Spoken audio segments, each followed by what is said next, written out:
जय गुरु जी संगत जी। गुरु जी इस रहमत चैनल पे आप सभी संगत का स्वागत है। फर्श से अर्श तक की ज़िंदगी क्या होती है, ये बहुत प्यारा सत्संग आज हम सब संगत सुनेंगे दीपक अंकल की ज़ुबानी, जो कि गुरु महाराज की संगत हैं 2010 से। दिल्ली की संगत थी लेकिन करंटली कनाडा में सेटल्ड है। और ये भी कैसे महाराज ने करिश्मा करा और कैसे इनकी ज़िंदगी को पलटा, ये बहुत प्यारा बहुत अद्भुत सत्संग है। हम सभी की ज़िंदगी में उतार चढ़ाव आते हैं, अक्सर आते हैं, और ये सत्संग आप इस सत्संग से बहुत ज़्यादा रिलेट करेंगे संगत जी। बैंक बैलेंस ज़ीरो होते हुए भी महाराज ने इनको $1 मिलियन का घर दिलाया कनाडा के अंदर। विश्वास, आस्था, प्यार वो संपूर्ण था, समर्पण संपूर्ण था। समर्पण क्या होता है ये आज के सत्संग से आप सभी संगत समझ पाएंगे। महाराज हमसे क्या उम्मीदें रखते हैं ये भी पता चलेगा। महाराज कब आपको अपने दीदार कराते हैं, कब दर्शन देते हैं, ये भी पता चलेगा कि आपका प्यार, आपका समर्पण और आपका विश्वास जब अथाह होता है महाराज पर, तो महाराज भी बहुत प्यार आपको वापस देते हैं। मैं कहना चाहूँगी कि इस सत्संग को सुनते समय संगत जी अपनी आंखें ज़रूर बंद कीजिएगा। बहुत बहुत बहुत प्यारा सत्संग है। और सत्संग के बीच में ऐसे बहुत सारे छोटे छोटे सत्संग हैं जिसमें आपको महाराज की होने का आभास, आपके पास में होने का आभास बहुत ही गहराई से पता लगेगा। जब मैंने भी ये सत्संग सुना तो मुझे भी ऐसा ही लगा, आंखें बंद करके मैंने जब सुना कि महाराज मेरे सामने साक्षात बैठे हैं। बहुत प्यारा सत्संग है, चलिए सुनते हैं दीपक अंकल की ज़ुबानी। जय गुरु जी, शुक्राना गुरु जी। जैसे आप सबको पता है यहाँ पे कि यहाँ पे अंकल और आंटी के नाम से ही हर उच्चारण करा जाता है, हर एक का नाम। So I am sorry if I said my name, but actually we are uncle and aunty, चाहे वो 1 डे बॉर्न हो या वो 90 ईयर्स हो। गुरुजी के दरबार में सबकी जर्नी, जितने यहाँ बैठे हैं और जितनी संगत गुरुजी से जुड़ी हुई है ऑल ओवर अक्रॉस वर्ल्ड, सबकी जर्नी बहुत डिफरेंट है, सबकी जर्नी बहुत डिफाइन है, बहुत सेपरेट है। किसी की पहले, किसी की बाद, किसी के बीच में, किसी की ऊपर, किसी के नीचे। तो ऐसे ही हमारी जर्नी महाराज ने फिज़िकली फॉर्म में, आई वुड से, पता नहीं कितने जन्मों से कितने कर्म करते हुए आए थे, तो महाराज ने बुला लिया। तो फर्स्ट विज़िट हमारा गुरुजी के बड़े मंदिर में 31 दिसंबर 2010 में हुआ था। और मंदिर पहुंचने से पहले हमारी लाइफ वाज ऑलमोस्ट शैटर्ड। तो आई अपोलोजाइज़, मैं आपको संगत बीच में संगत को सत्संग को थोड़ा काट रहा हूँ, बट आप जो भी मैं आपके साथ अपनी जर्नी, जो महाराज की ब्लेसिंग्स हैं वो शेयर करूँगा। आप विजुलाइज करना कि आप मेरे साथ हो, तो आपको बहुत आनंद आएगा। आप उस चीज़ को, आप ब्लेसिंग्स को अपने अंदर ले पाओगे। तो my life was, I mean our entire life was shattered because job नहीं थी, बिजनेस ख़त्म हो गए थे, and being into martial artist, मैं स्पोर्ट्समैन रहा हूँ, तो मेरी क्लासेस ख़त्म हो गई थी। So I mean from all corners we were shattered. Shattered कहने का मतलब है कि we came from a very lower middle class family from Delhi, India, and then Maharaj के पास आने से पहले बड़े इफ़ एंड बट्स थे। वो तो हमेशा ही सबके रहते हैं, महाराज के आने के बाद ही सब चीज़ें बिल्कुल प्लेन पेपर हो जाती हैं। लेकिन उससे पहले बड़े वहम रखे, बड़ा कुछ करा। जब चीज़ें ख़राब होती है ना, तो फिर बहुत सारी ऑप्शन सामने दिखती हैं, इसको भी फॉलो कर लो, उसको भी कर लो, टीवी में एस्ट्रोलॉजर्स आ रहे हैं तो उसकी भी सुन लें हम। तो क्या मंडे और क्या फ्राइडे और क्या संडे, कोई दिन ऐसा नहीं था जब हम बाहर, मैं और मेरी आंटी, हम कुछ ना कुछ उपाय कर रहे होते थे। तो पैसे नहीं भी होते थे, सेविंग्स अपने हमने यूज़ करनी शुरू कर दी कि नहीं, एटलीस्ट ये करने से शायद हमारा टाइम ठीक हो जाए, शायद ये करने से हमारा टाइम ठीक हो जाए। बट एक्चुअली जब टाइम ख़राब होता है ना, क्योंकि महाराज ने अपने पास बुलाना था, हमें तब बाद में रियलाइज़ हुआ। उससे पहले वो सारे हम कह रहे तुम पहले दिमाग लगा लो, उसके बाद जब मैं करूँगा तो फिर वो एक सत्संग ही होगा। तो महाराज ने हमारी लाइफ में अपने पास बुला के सत्संग ही कर दिया आज। और फिर ऐसी हमारी जर्नी हमें महेश अंकल और बहुत सारी संगत ने बुलाया कि आप एक बारी बड़े मंदिर आओ, तो हमें सोचता था कि अब इतने जगह ट्राई कर लिया, चलो एक बारी यहाँ भी ट्राई कर लेते हैं। तो that was the first visit. और उस दिन हमने घर से निकलते हुए ये सोचा था कि अगर आज यहाँ कुछ नहीं हुआ ना, so we had our daughter, she was in the kindergarten school that time, और उसकी हमें फ़ीस निकालनी होती थी, मंथली स्कूल फ़ीस। जो इंडिया और दिल्ली से बिलोंग करते हैं उन्हें पता होगा, ये किंडरगार्टन फ़ीस 2200 5000 इतनी पर मंथ थी। वो भी निकालनी हमारे लिए बहुत टफ होती थी उस पीरियड में। और जब हमने स्टेप रखा गुरुजी के मंदिर से, हमने पहले डिसाइड करा कि आज नहीं, आज होगा तो सब कुछ होगा, नहीं तो कुछ नहीं होगा। कल अपनी लाइफ ख़त्म कर लेंगे अपने बच्चे के साथ। तो ये सिचुएशन आ गई थी हमारी। और आप बिलीव करेंगे संगत जी कि हमें इतना पता था कि बड़े मंदिर के फंक्शंस बहुत डिवाइन होते हैं, हमने कभी देखा नहीं था। हमने तो एक्चुअली अपने रिलेटिव्स और अपने फैमिलीज़ की हमने गेट टुगेदर्स देखी हैं, शादी फंक्शंस देखे। हमें लगता था कि बहुत ही हाई स्केल पे शादियाँ होती हैं, बट महाराज के फंक्शंस तो डिवाइन होते हैं। उसका कोई एक्सप्लेनेशन किसी के पास नहीं है, कोई वर्ड्स में एक्सप्लेन नहीं कर सकता। और the moment we step into the mandir, जो फ्रेगनेंस और जो पावर्स और जो ऑरा मंदिर ने हमें खींचा, महाराज ने खींचा, वो बयान नहीं हो सकता। लाइफ ही चेंज हो गई from the day we stepped in, और आज हम खड़े हैं जहाँ पे। मतलब मैं अभी अंकल से वही सत्संग शेयर कर रहा था बाहर कि एक फर्श से उठा के अर्श पे बिठा दिया। मतलब हमारे पास खाने को रोटी नहीं होती थी, आज चांदी की थाली में खाना खिला रहे हैं। तो आप सोच सकते हैं कि लाइफ महाराज ने कैसे बदली। तो बहुत छोटे छोटे सत्संग जो इस पूरे 10 साल की जर्नी में महाराज ने दिए, मैं आप लोगों के साथ शेयर करूंगा। कहीं अगर भूल चूक हो तो प्लीज़ महाराज भी माफ़ करना। अभी मैं महाराज के साथ ध्यान में बैठा हुआ था, तो महाराज मुझे साक्षात दिखे यहाँ पे रेड चोले में। तो मुझे बोले तू एनानु 10 मैं इत्थे ही हाँ। तो आप सोच सकते हैं कि महाराज साक्षात यहाँ हैं, शिवजी जी हैं, और शिवजी जी में हमें कृष्ण जी भी दिखते हैं, हमें गुरु नानक देव भी दिखते हैं। तो जब हमने महाराज के पास जाना शुरू करा तो हमें ना बहुत भूख हो गई महाराज की, क्योंकि हमारे सब दरवाजे तो ख़त्म हो चुके थे, हमारे पास कुछ खोने को था ही नहीं। तो हमें ये होता था कि यहीं से कुछ होगा, लेकिन क्या होगा कब होगा ये नहीं पता था हमें। और फ्रॉम द डे हमने रेगुलर जाना शुरू करा, तो वहाँ पे संगत के मंदिर में दिन बन जाते हैं कि कोई थर्सडे आ रहा है, कोई फ्राइडे आ रहा है, कोई सैटरडे आ रहा है। लेकिन हम लोग we were so hungry that हमें जब भी मंदिर खुलता था तो सबसे पहले आगे हम ही खड़े होते थे। दरवाज़ा खुला नहीं कि सबसे पहले आगे भाग जाओ, दरबार के सामने ऐसे बैठ जाओ। और अभी आज मौका मिला मुझे बिल्कुल महाराज के सामने बैठने का, तो मुझे मंदिर का वो टाइम याद आ गया जब हम लोग दरवाज़ा 6 बजे खुलते ही और हम मंदिर में अंदर भागते थे दरबार के सामने, और एक एक लाइन करके आगे बढ़ते रहते थे। और वो जो घबराहट होती थी ना मंदिर के बिल्कुल कि दरबार की गद्दी के सामने बैठ गए, महाराज हमें क्या देख रहे होंगे, अगर महाराज ने हमें देख भी लिया तो तब भी कल्याण हो जाएगा। तो वो घबराहट आज मुझे दोबारा हुई थी। इसका मतलब कि आप सोच सकते हो कि महाराज साक्षात हैं यहाँ पे। और within 6 months of our journey started with Guruji, Maharaj ने हमें बहुत बहुत दर्शन दिए, बहुत ब्लेस करा। हमारे we had a joint family, तो जॉइंट फैमिली में बहुत सारे इश्यूज, बहुत सारी चीज़ें चलती रहती हैं। तो फाइनली वी गॉट सेपरेटेड, सब कुछ महाराज ने ठीक कर दिया। लेकिन हमारे पास फंड्स नहीं होते थे, तो हम सोचते थे कि हमारे घर में हम गुरुजी का सत्संग कराएंगे, तो हम गुरुजी को बुलाएंगे कहाँ पे, कैसे बिठाएंगे, संगत आएगी तो कहाँ बैठेगी, क्या खाएगी, हमारे पास तो पैसे भी नहीं है, हमारा घर तो इतना बुरी कंडीशन में है। तो मेरी आंटी को सपने में ड्रीम आता है महाराज का, महाराज आए हैं और साथ में संगत आई है। और जब महाराज जब कहीं पे भी आते हैं तो अपने साथ संगत ही लाते हैं और इतना ब्लेस करते हैं। और आंटी ने देखा कि ड्रीम में महाराज आए, पीछे संगत ही संगत, और संगत आई जा रही है, और हमारा घर जो 2 कमरे का घर था वो बड़ा हो ही जा रहा है। आंटी कहती है मतलब ये हमारा घर तो लग रहा है लेकिन है नहीं। लेकिन महाराज हमने सुना है, हमने सत्संग सुने हैं पुरानी संगत के कि जब महाराज आते हैं तो ब्लेस कर देते हैं। तो वो सपने में ही अपने ही आप से बात कर रही है।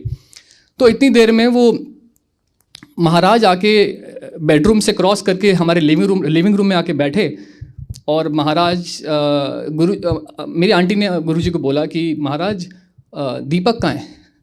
तो महाराज जवाब दे रहे हैं आंटी को कि वो गुलाब जामुन लेने गए। तो आंटी कह रही है दीपक के पास इतने पैसे आ गए कि वो गुलाब जामुन लेने गया। तो ये ड्रीम ख़त्म हो गया। तो एनीवेज, सो जैसे वो ड्रीम ख़त्म हुआ उसके 2 महीने के अंदर ही हमारा घर महाराज ने ऐसे ब्लेस किया। पैसे कहाँ थे? बैंक ज़ीरो था। पैसे कहाँ से आते थे पता नहीं, लेकिन घर पूरा रेनोवेट हो गया। तो मतलब आज तक वो आई थिंक उसके बाद भी 3 बार रेनोवेशन हो चुकी है। पैसे नहीं होते बैंक में, लेकिन तब भी रेनोवेशन हो जाती है। ये जस्ट विश्वास है, ये बिलीफ है, क्योंकि महाराज हमारे साथ हैं। तो ऐसे ही जब मैं बता रहा हूँ हमारी जर्नी स्टार्ट हुई तो हम बहुत वहमों में रह गए थे। जैसे कि मैंने बताया, हम पंडितों और बाकी सब चीज़ों के एस्ट्रोलॉजर्स को, हम जो टीवी लगाते थे वो रिंग पहन लेते थे, जो करते थे वो पेंडेंट लगा लेते थे कि हो सकता है ये पुखराज हमारा काम आ जाए। लेकिन ये बैठे हैं, इन्होंने सब ठीक कर दिया।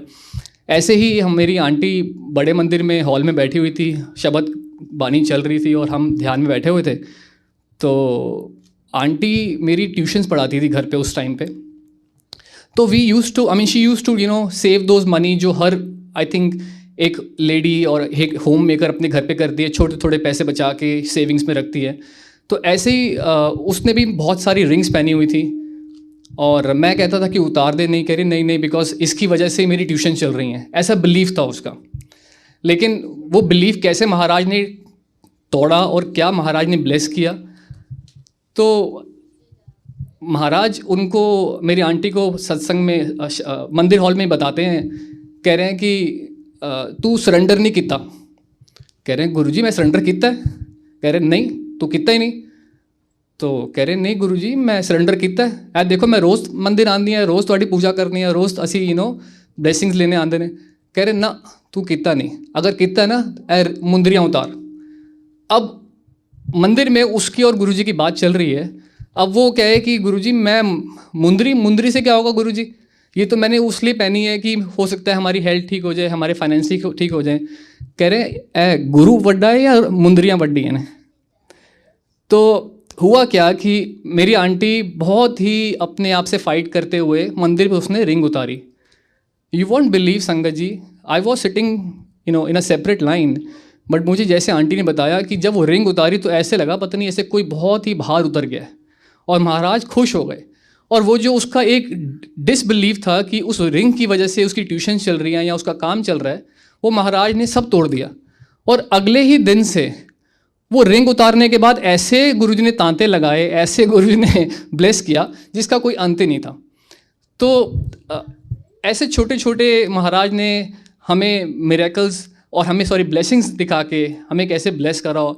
और आज जैसे अंकल ने बताया कि मैं कनाडा से आया हूँ, दो हमारी रूट्स इंडिया में ही हैं, हमारे दिल हमारा सब कुछ महाराज के मंदिर में ही है, लेकिन महाराज ने आज कनाडा सेटल कर दिया है। और अभी 2 हफ्ते पहले महाराज ने मतलब जहाँ पे 2000 रुपये नहीं होते थे, महाराज ने $1 मिलियन का घर दिया है ब्लेस करके। तो ये सिर्फ शुक्राना है महाराज का और कुछ नहीं है हमारे पास। हम इस लायक भी नहीं कि उनको कुछ दे पाएँ। आज हम जो सेवा भी करते हैं, उस सेवा भी हम सोचते हैं हम सेवा कर रहे हैं ना, वो ले रहे हैं हम तो हम कर पा रहे हैं। वो जिस दिन मना कर देंगे तो हम सेवा भी नहीं कर पाएंगे। और ऐसे कितने ही हमारे साथ सत्संग हुए। अनुराग अंकल और आंटी को देख के हम लोग सेवा सीखते थे। इनके मंदिर में होने से हमें डिसिप्लिन पता लगा कि डिसिप्लिन क्या होता है। Thank you aunty, thank you uncle. और ऐसे ही गुरुजी ने फर्स्ट टाइम मुझे यूएस का वीज़ा ब्लेस करा ऑफिस की तरफ से। There was a business visa. और मेरे को किसी ने बताया था कि मेरी यूएस एम्बेसी में किसी ने कंप्लेंट करी थी that you will never get a visa. I said okay that's fine, no big deal, हमने जाना ही नहीं यूएस। बैक ऑफ माइंड हम अपने आप को सेटिस्फाई करते थे, बट महाराज को पता था कि सब कॉन्शियस माइंड में हम क्या चाहते हैं। तो हुआ क्या कि so after I got a job. तो जॉब भी महाराज ने ऐसे ब्लेस करे। आज उसी कंपनी में मैं काम कर रहा हूँ। उसी कंपनी की वजह से आज महाराज ने यहाँ बुलाया। और मेरे बॉसेस भी 3 हैं जिन्हें मैं ब्रह्मा विष्णु महेश कहता हूँ। और तो जब वो ऑफिस स्टार्ट हुआ तो I was the first employee. I was being blessed with such a great package and title, सब कुछ जो हम एक्सपेक्ट करते हैं उससे बढ़कर महाराज ने दिया। तो मेरे बॉस ने मुझे बोला that you should come to US for a visit. ऐसे ठीक है, वैसे I don't have a visa. कह रहे हैं ठीक है, I will give you all the papers. तो एनीवेज पेपर्स दिए, प्रोसेस हुआ सारा। और जब वीज़ा का नंबर आया यूएस एम्बेसी के लिए, तो I was waiting with all the papers and I suddenly realise कि मेरी फाइल में जो सबसे इम्पॉर्टेंट पेपर होता है, एक इनविटेशन लेटर ऑफिशियल, वही मिसिंग है.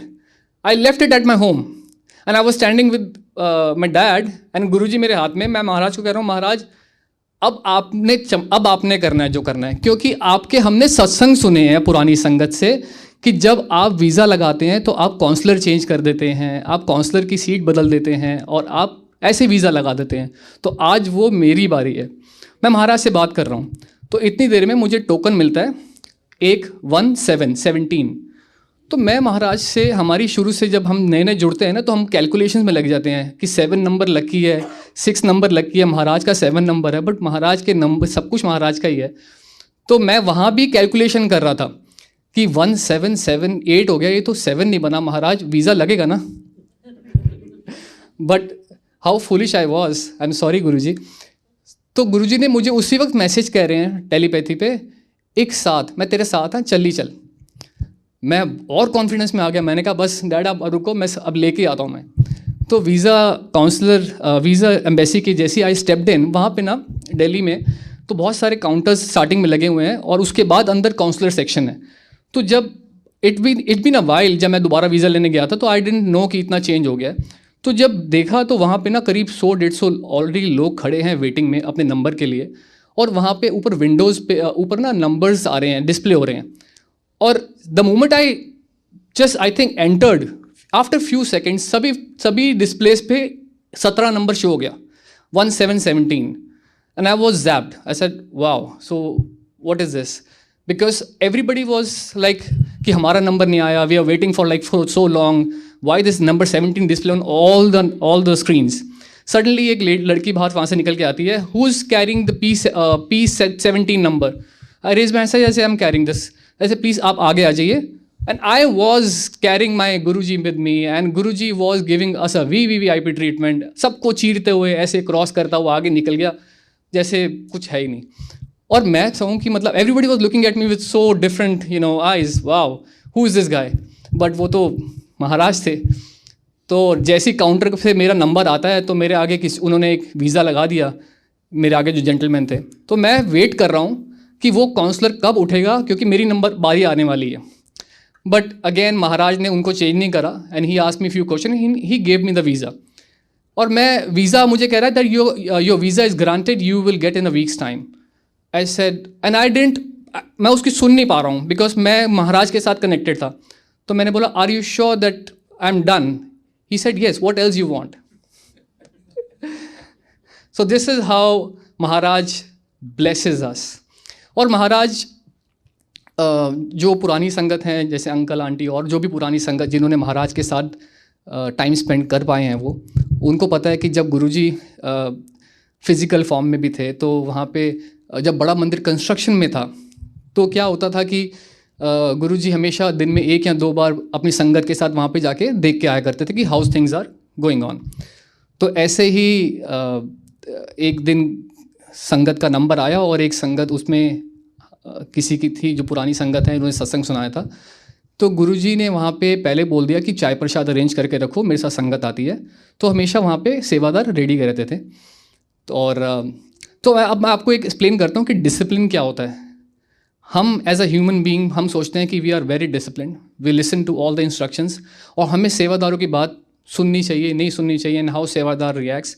तो एक छोटा सा आपको मैं सत्संग इसी पे बताता हूँ.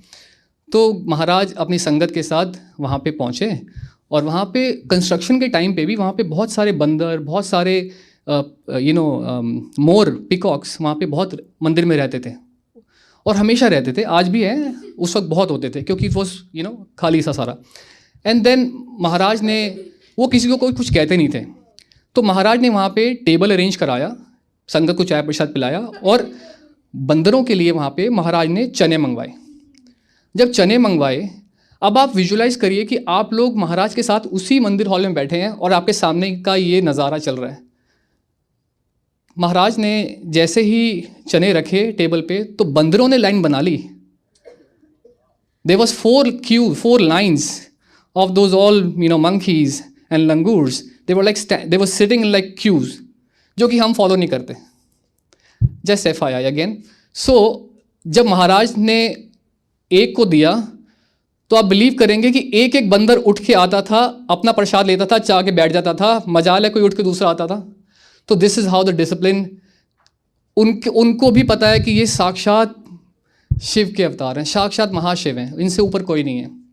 सो this is how Guruji blesses all the nature, not even human beings, and I think all animals and species as well. So अभी महाराज ने 2012 में हमें बेटा ब्लेस करा।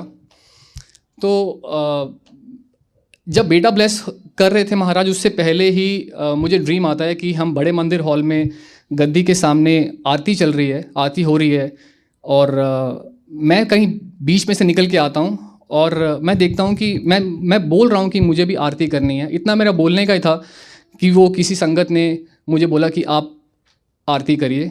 और जब मैं आरती कर रहा हूँ, मैं देख रहा हूँ महाराज सामने बैठे हैं, लेकिन महाराज कृष्ण जी के रूप में, छोटे बाल स्वरूप में कन्वर्ट हो गए। उन्होंने मेरा हाथ पकड़ लिया और मैं बोल रहा हूँ कि प्लीज़ मेरा हाथ छोड़ो गुरुजी, प्लीज़ मेरा हाथ छोड़ो, क्योंकि यहाँ पे सब सेवादार डांटेंगे कि आपने गुरुजी को क्यों पकड़ा है। But this is how Guruji blesses.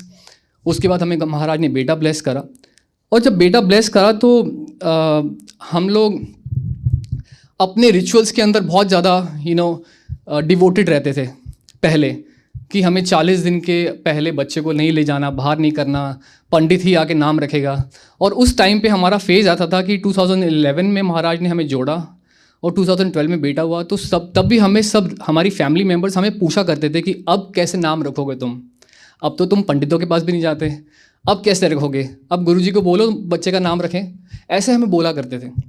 हमने कहा, और हमें भी पूरा विश्वास था कि महाराज रखेंगे, महाराज ही रखेंगे। और क्या हुआ कि 7 दिन का था और उस दिन शनिवार का दिन था, और हमें शनिवार की सेवा हमें महाराज ने ब्लेस करी थी। और हम अपने फैमिली के साथ मंदिर पहुँचे। जैसे भी एक अंकल एक छोटा बेबी को कॉट में लेके आए, ब्लेस करवाया, तो मुझे वो याद आ गया, इसलिए वो सत्संग सुना रहा हूँ मैं, कि अब महाराज के सामने हमें चरणों में मैंने रखा महाराज अपने बेटे को। और मेरी बेटी और मेरे बीच में ना 2 दिन पहले से थोड़ा डिस्कशन चल रहा था। वो कह रही थी शिवाय रखेंगे, मैं कह रहा था शिवांश रखेंगे। तो क्योंकि दोनों नाम महाराज के सत्संग में सुनते थे कि महाराज ऐसे बच्चे को ब्लेस करते हैं, शिवाय रख दिया, शिवांश रख दिया, या कुछ भी ब्लेस कर दिया, तो वो नाम शिव का ही था, बार बार आ रहा था। बट एनी हाउ, तो हमने महाराज के चरणों में रखा, खूब शुक्राना करा, आंसू निकलते रहे। वहाँ सेवादार भी कहते थे, अंकल भी थे, चलो चलो चलो, रोना नहीं मंदिर में। बट वो रोना नहीं होता, आई थिंक वो एक हमारा शुक्राना करने का एक वो है, जिससे जो बिना बोले हम शुक्राना कर पाते हैं, वो हमारे आंसू ही बता पाते हैं। और उसके बाद रंगोली पूरी भर गई थी बाहर, मंदिर हॉल पूरा भर गया था, शब्द चल रहे थे। और एक मंदिर के कॉर्नर पे दरवाजे के वहाँ पे एक सीट खाली थी, तो मुझे सेवादार अंकल ने बोला कि आप प्लीज़ यहाँ बैठ जाओ। तो अपने बच्चे को बहुत छुपा के, छोटे बच्चे को ऐसे छुपा के कि सेवादार डांटे ना। और उस मंदिर में तो बहुत रिस्ट्रिक्शंस हैं जो कि हमें यहाँ भी फॉलो करनी चाहिए, कि छोटे बच्चे को कभी मत रखो, साथ मत लेके आओ, शोर मचाएगा। तो हम अब सोचो 7 दिन का बच्चा क्या बोलेगा, बट हम फिर भी बहुत छुपा के रखते थे। और जब हम पहुँचे वहाँ पे, तो मैं बैठ गया वहाँ पे, मेरी आंटी मेरी डॉटर के साथ बाहर आ गई रंगोली में। तो मेरे साथ करीब 11-12 साल का एक लड़का था, बाकी संगत बैठी हुई थी। तो मैं शुक्राना करता रहा और शब्द बानी चलती रही। तो मुझे वो लड़का मुझे याद है, मुझे कहता है कि uncle is it a boy और गर्ल? मैंने कहा इट्स अ बॉय। वो कह रहे जय Guruji, congratulation man, thank you so much. तो फिर थोड़ी देर बाद मुझे कहते हैं अंकल इसका क्या नाम है? महाराज ने मेरे मुंह से नाम निकलवाया, इसका नाम शिवांश है। कह रहे वाह अंकल, मेरा नाम भी शिवांश है। उसके बाद मुझे थोड़ी देर बाद कहते हैं अंकल आपका क्या नाम है? मैंने कहा मेरा नाम दीपक है। कह रहे मेरे डैड साथ बैठे, इनका नाम भी दीपक है। तो अब ये कोइंसिडेंस नहीं होते, ये इंसिडेंट्स होते हैं जो महाराज बनाते हैं। ये इंसिडेंट होते हैं जो सत्संग क्रिएट करते हैं, जो आज हम आपके सामने कर पा रहे हैं, इस लायक बनाते हैं कि आज आपके सामने हम महाराज का गुणगान करें, महाराज का जितनी भी हम शुक्राना करें वो कम है। तो ऐसे ही उसी दौरान हमें महाराज ने एक गाड़ी ब्लेस करी। आप सोच सकते हैं जिसके पास पैसे नहीं है उसको नई गाड़ी ब्लेस कर दें तो क्या सोचता होगा वो। और हमने सोचा था कि जिस दिन गाड़ी आएगी उसके फर्स्ट वीकेंड पे और सेकंड वीकेंड पे हम डुगरी जाएंगे। अब डुगरी जाने का जब प्लान बनता है तो सब लोग होते हैं कि बस हम भी जाएंगे, हम भी जाएंगे। तो हमेशा मैं, मेरी आंटी और मेरी डॉटर और शायद एक और था कोई, तो 4 लोग थे जो रेडी हो चुके थे, पेरेंट्स घर पे ही थे। तो जब भी कोई मुझसे पूछता था कि डुगरी कितने लोग जा रहे हैं, मैंने बोला 5 लोग जा रहे हैं। अब मेरी आंटी मुझसे पूछती 5 कैसे काउंट कर रहे हो आप, 4 तो हम ही हो गए। मैंने कहा महाराज साथ जाएंगे। ये कॉन्फिडेंस था मेरे को मेरे महाराज पे। हम जिस दिन रात को हमने गाड़ी लेके जाना था, स्टार्ट करना था डुगरी के लिए, मैं बाहर गाड़ी साफ़ कर रहा था। एक गाड़ी अचानक से रुकती है और हमारी सभी गाड़ियों में आपको पता है जय गुरुजी, ब्लेसिंग्स ऑलवे गुरुजी, तो ये हमारा एक पेटेंट है जो कि हमारी ये शान दिखाता है कि वी आर गुरुजी। और अभी भी कनाडा में मैं ड्राइव करता हूँ तो मैं कुछ एक गाड़ी देखता हूँ तो मैं इमीडिएटली रूट चेंज कर लेता हूँ। मेरी आंटी कहती क्या हो गया, मैंने कहा वो जा रही है गाड़ी, उसको जय गुरुजी करके आना है मुझे। ये हमारा पागलपन है। लोग एक्चुअली हमें क्रेजी कहते हैं, पागल कहते हैं, बट ये संगत ही समझ सकती है, ये प्यार है, ये संगत ही समझ सकती है। ये बाहर के लोग वाकई हमें कहते हैं। और बट बाय द वे वो जो बाहर के लोग हैं आज वो भी छुप छुप के गुरुजी के मंदिर ही जा रहे हैं। तो ऐसे ही डुगरी में क्या, जब हम पहुँचे तो अंकल एक गाड़ी रुकी वहाँ पे रात को, मुझे कहते हैं जय गुरुजी अंकल। मैंने कहा जय गुरुजी। हम उनसे मंदिर में मिले थे कभी। अंकल रात के टाइम पे गाड़ी साफ कर रहे हो, सब ठीक है? मैंने कहा जी सब ठीक है अंकल, महाराज ने डुगरी बुलाया है, अभी जा रहे हैं। कह रहे अच्छा 1 मिनट रुको, अभी जाना मत, 1 घंटा रुको, मैं अपने घर से महाराज का चोला बना हुआ है मेरे पास, जो उनकी सिस्टर ने बोला था बनाने के लिए, वो बना हुआ है, मैं जा नहीं पाया, आप ले जाओ। तो गए 5 ही थे। गुरुजी का चोला महाराज साथ साक्षात बैठ के गए थे गाड़ी में। और मैंने बोला था जाएंगे भी 5, आएंगे भी 5, वो भी मेरी ज़िद थी। तो क्या हुआ, वहाँ पे हमने ब्लेसिंग्स ली, शुक्राना करा।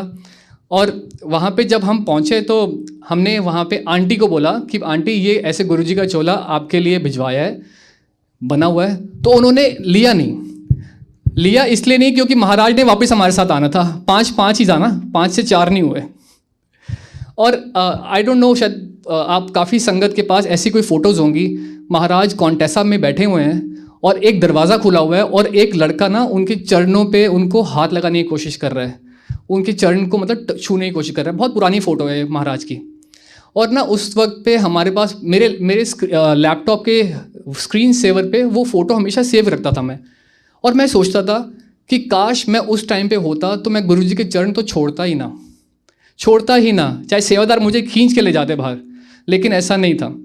महाराज ने उस वक्त नहीं बुलाना था, बाद में ब्लेस करना था। और हम डुगरी पहुँचे, हम सुबह 7 बजे पहुँचे, 9 बजे सत्संग शुरू होना था। आप बिलीव करेंगे डुगरी जैसे महाराज के घर पे जब आप बिलीव करें कि कोई ना मिले, आधा घंटा वहाँ पे कोई नहीं मिला हमें। या तो उन्होंने हमें देखा नहीं या हमें उन्हें देखा नहीं, या महाराज ने देखने नहीं दिया किसी को। और वो कॉन्टेसा महाराज की सेवा हो रही थी और दरवाज़ा खुला हुआ था। वही दरवाज़ा खुला हुआ था जहाँ जो मैं अपने आप को फील करता था कि शायद मैं इस जगह होता तो महाराज को छू पाता। और वो दरवाज़ा खुला था। महाराज की फ्रेगनेंस उस दिन भी और आज भी उतनी ही थी जितनी महाराज के फिजिकल फॉर्म में थी। बस और कोई मांगने के लिए रह ही नहीं गया था हमारे पास। क्या मांगोगे, सब कुछ तो दे दिया।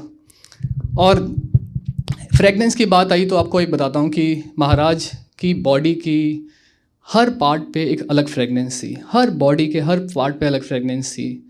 और संगत को ब्लेस करने के लिए, संगत से सेवा लेने के लिए संगत को बोलते थे कि मेरी मसाज करो, मेरी हेड मसाज करो, मेरे चरण दबाओ, मेरे पैर दबाओ। उनको ज़रूरत नहीं थी, भगवान को ज़रूरत नहीं है हमारी, हमें ज़रूरत है भगवान की। लेकिन हमें हमारे कर्म काटने के लिए या हमें ब्लेस करने के लिए, हमें क्लीन करने के लिए, they call us and that is why we all here. और ऐसे ही महाराज क्या करते थे कि संगत को बोलते थे मेरे सर मसाज करो। और नॉर्मल मसाज भी नहीं होती थी, बहुत ज़ोर ज़ोर से दबाया करते थे। संगत के हाथ दर्द हो जाते थे, उनके 2-2 दिन तक उनके हाथ से महाराज की खुशबू नहीं जाती थी, वो फ्रेगनेंस नहीं जाती थी। तो कहते हैं जब हम हाथ धोते थे तो साबुन की अलग खुशबू आती थी और फ्रेगनेंस की अलग आती थी।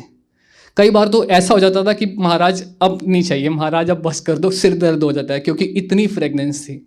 महाराज कई बार ऐसे उठ के संगत के पास जाके अचानक से बोलते थे कि मेरी बॉडी को फ्रेगनेंस करो। और जब महाराज की नेवल पे कोई फ्रेगनेंस करता था तो वो फ्रेगनेंस तो अनंत थी, अनंत। तो मैं वो फील कर सकता हूँ, चाहे मैं उस टाइम पे वहाँ नहीं था महाराज के साथ, लेकिन मैं आज भी फील कर सकता हूँ कि वो फ्रेगनेंस क्या होती है। ऐसे ही जैसे मैंने आपको सत्संग शेयर करा कि जिस दिन हमने बेटे को ब्लेस करने गए, सैटरडे का दिन था, उस दिन सैटरडे को इतनी गर्मी थी, मंदिर के सारे एसी चल रहे थे लेकिन वो गर्मी नहीं हटी। अचानक से क्या हुआ कि महाराज का यही स्वरूप वहाँ पे लगा हुआ था और इस स्वरूप से अचानक से अमृत वर्षा शुरू हो गई। इतनी अमृत वर्षा, इतनी फ्रेगनेंस, क्योंकि महाराज उस वक्त वहाँ मौजूद थे, ध्यान में थे और ब्लेस कर रहे थे। यही स्वरूप महाराज का लगा हुआ था। तो ये अभी वहाँ बैठा मैं यही सोच रहा था कि महाराज यही आप अभी भी वैसे ही मतलब सुंदर और स्मार्ट हैंडसम हो। और हम ना मंदिर हॉल में महाराज के इस स्वरूप को ना एक तरफ ऐसे बड़ा फ्रेम लगा हुआ था, एक तरफ राइट और लेफ्ट साइड पे, आपने जो गए होंगे देखा है पता उन्हें। तो महाराज के माथे पे ना मैं महाराज को ही देखता रहता था। मेरी आंटी, मेरे बच्चे मुझे आके बोला करते थे, डैडी बाहर आ जाओ, लंगर प्रसाद कर लो। मैंने कोशिश ये करते थे कि जब लंगर की बारी आती थी ना, लंगर प्रसाद की बारी आती थी तो हम लाइन से पीछे उठ के चले जाते थे कि सेकंड लाइन में आ जाए, अभी ना बुलाओ बाहर, फिर थर्ड लाइन में चले जाओ, अभी ना बुलाओ बाहर। तो महाराज के अगर आप ध्यान में देखेंगे तो महाराज के माथे पे कभी ओम बन जाता है, कभी गणेश जी बन जाएंगे, और ये हर एक का अपना कनेक्शन है, हर एक का अपना है। मेरे को महाराज ने वैसे ब्लेस किया। तो उसी दौरान हम संगत से सुना करते थे कि महाराज संगत को फिजिकल फॉर्म में जब थे तो कॉल करा करते थे। महाराज के पास किसी के नंबर नहीं होते थे लेकिन सबके नंबर होते थे। लिखते नहीं थे महाराज लेकिन सबके नंबर याद थे, क्योंकि वो तो साक्षात हैं। तो मैं सोचा करता था कि गुरुजी कभी आपने मुझे कॉल करोगे तो मैं आपको कैसे मैं क्या बोलूँगा, क्या आपको पहला अक्षर क्या बोलूँगा, पहला वर्ड क्या बोलूँगा, जय गुरुजी बोलूँगा, प्रणाम करूँगा, क्या करूँगा। तो यही सोचा करता था। जैसे मैंने बताया हम पागल तो हैं ही महाराज के लिए, क्रेजी तो हैं ही। तो क्या हुआ कि एक दिन ड्रीम आया महाराज का, और एक अंकल ने उस फ़ोन, हमारे घर पे लैंडलाइन, ड्रीम में लैंडलाइन दिखाया कि लैंडलाइन फ़ोन लगा हुआ है, और मैंने फ़ोन उठाया, सामने से आवाज़ आती है, ये आपसे बात करना चाहते हैं। बस इतना बोल के उन्होंने फ़ोन आगे हैंड ओवर कर दिया। अगली आवाज़ महाराज की थी, उन्होंने सिर्फ इतना बोला, Guruji, and I was like I am complete. So ऐसे महाराज ब्लेस करते हैं। अभी कनाडा महाराज ने मूव करा, कहीं दूर दूर तक हमें हमारी शायद वो लेवल, वो एजुकेशन या वो एज फैक्टर भी होता है। आज भी लोग हमसे पूछते हैं तुम इस एज में वहाँ क्या करने आए हो। मैंने कहा पता नहीं, महाराज लेके आए हैं बच्चों के लिए लेके आए हैं। तो एनीवेज जब पीआर प्रोसेस हमारा वीज़ा लगा, और पीआर प्रोसेस जब आने के बाद हम बहुत वरीड थे कि मेरी एज इतनी हो गई, आंटी की इतनी हो गई, बच्चे छोटे हैं, हम सब कुछ छोड़ छाड़ के आ गए, और अब हम पीआर प्रोसेस के लिए क्या करेंगे। किसी लॉयर से बात करो तो कह रहा था कि हम एक्स अमाउंट लेंगे, कोई वाइल लेगा, कोई व्हाटएवर। और हमारे पास तो महाराज के अलावा सच्ची बताऊं बैंक में आज भी ज़ीरो है, लेकिन तब भी घर $1 मिलियन का दिया है।